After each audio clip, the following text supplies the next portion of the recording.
ನಮಸ್ಕಾರ ಸ್ನೇಹಿತರೆ, ಅನಿತಾ ಕಿಚನ್ಗೆ ಸ್ವಾಗತ. ಅವರೆಕಾಳು ಸೀಸನ್ ಬಂದಿದೆ ಅಂದಮೇಲೆ ಈ ರೆಸಿಪಿನ ಮಿಸ್ ಮಾಡ್ಕೊಳ್ಳೋಕ್ಕಾಗತ್ತಾ ಹೇಳಿ?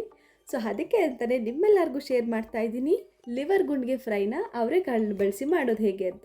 ಸೊ ಟ್ರೈ ಮಾಡಿ ಹೇಗಿತ್ತು ಅಂತ ಕಮೆಂಟಲ್ಲಿ ತಿಳಿಸಿ. ಹೇಗೆ ಮಾಡೋದು ಅಂತ ನೋಡ್ಕೊಳ್ಳಿ.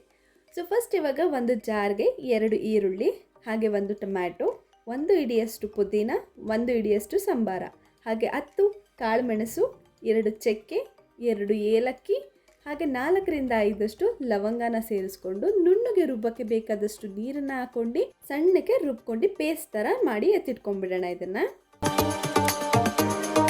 ನೋಡಿ, ಇಷ್ಟು ಕನ್ಸಿಸ್ಟೆನ್ಸಿ ಇದ್ದರೆ ಸಾಕು.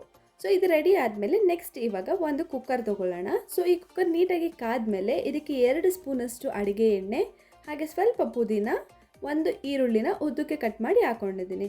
ಸೊ ಈ ಈರುಳ್ಳಿ ಏನಿದಾರ ಇದು ಗೋಲ್ಡನ್ ಬ್ರೌನ್ ಆಗೋವರೆಗೂ ನೀಟಾಗಿ ಫ್ರೈ ಮಾಡ್ಕೊಳ್ಳೋಣ. ಈರುಳ್ಳಿ ನೀಟಾಗಿ ಫ್ರೈ ಆದಮೇಲೆ ಇದಕ್ಕೆ ಬಿಡಿಸಿಟ್ಟಿರುವಂಥ ಅವರೆಕಾಳು, ನಾನಿಲ್ಲಿ 1 kg ಅವರೆಕಾಳನ್ನು ಬಳಸ್ತಾ ಇದ್ದೀನಿ.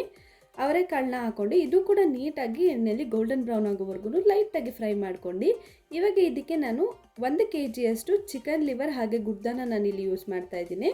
ಸೊ ಇವೆರಡೂ ಹಾಕ್ಕೊಂಡು ಇದನ್ನು ಕೂಡ ಆಯಿಲಲ್ಲಿ ನೀಟಾಗಿ ಸ್ವಲ್ಪ ಫ್ರೈ ಮಾಡ್ಕೊಳ್ಳೋಣ. ಇದ್ರ ಜೊತೆಗೇನೆ 2 ಸ್ಪೂನು ಶುಂಠಿ ಬೆಳ್ಳುಳ್ಳಿ ಪೇಸ್ಟ್, ಹಾಗೆ ಅರ್ಧ ಕಟ್ ಮಾಡ್ಕೊಂಡಿರುವಂಥ ಟೊಮ್ಯಾಟೊ, ಇದನ್ನು ಹಾಕ್ಕೊಂಡು ನೀಟಾಗಿ ಮಿಕ್ಸ್ ಮಾಡ್ಕೊಳ್ಳೋಣ. ಇವಾಗ ರುಚಿಗೆ ತಕ್ಕಷ್ಟು ಉಪ್ಪನ್ನು ಸೇರಿಸಿ ಇದನ್ನು ಸ್ವಲ್ಪ ಹೊತ್ತು ಬೇಯಕ್ಕೆ ಬಿಡಬೇಕು. ಸೊ ಇದು ಬೇಯಬೇಕಾದ್ರೆ ನೀವೇ ನೋಡಿ, ಸೈಡಲ್ಲೆಲ್ಲ ನೀಟಾಗಿ ನೀರು ಬಿಟ್ಕೊಂಡಿದೆ. ಸೊ ನಾನು ನೀರನ್ನ ಬಳಸಿಲ್ಲ, ಸೊ ಆದ್ರೂ ಕೂಡ ಅದರಲ್ಲಿ ನೀರನ್ನ ಬಿಟ್ಕೊಂಡಿದೆ. ಸೊ ಇವಾಗ 2 ಸ್ಪೂನಷ್ಟು ಅಚ್ಚ ಖಾರದ ಪುಡಿನ ಸೇರಿಸಿ ನೀಟಾಗಿ ಚೆನ್ನಾಗಿ ಬೇಯಿಸ್ಕೊಂಡ್ಬಿಡೋಣ ಮಸಾಲಾನ. ನೋಡಿ, ಈ ಥರ ಒಂದು ಕುದಿ ಬಂದಮೇಲೆ ಇದಕ್ಕೆ ನಾವು ಆವಾಗಲೇ ಏನು ರುಬ್ಬಿಟ್ಕೊಂಡಿದ್ವಿ ಅಲ್ವಾ, ಸೊ ಆ ಮಸಾಲಾನ ಕೂಡ ಸೇರಿಸ್ಕೊಂಡು ಅದನ್ನು ಕೂಡ ಸ್ವಲ್ಪ ಹೊತ್ತು ನೀಟಾಗಿ ಬೇಯಿಸ್ಕೊಳ್ಬಿಡೋಣ.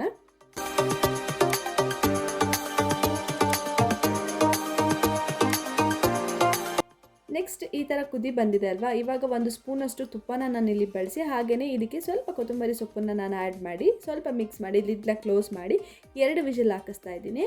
ಸೊ ಇವಾಗ ಆರಿದೆ, ತೆಗಿಯೋಣ ಹೇಗಿದೆ ಅಂತ ನೋಡೋಣ ಬನ್ನಿ.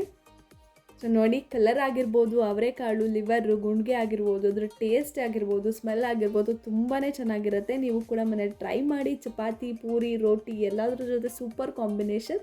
ಟ್ರೈ ಮಾಡಿ. ವಿಡಿಯೋ ಫುಲ್ ನೋಡಿ ಹೇಗಿತ್ತು ಅಂತ ಕಮೆಂಟ್ ಮಾಡಿ. ಧನ್ಯವಾದಗಳು.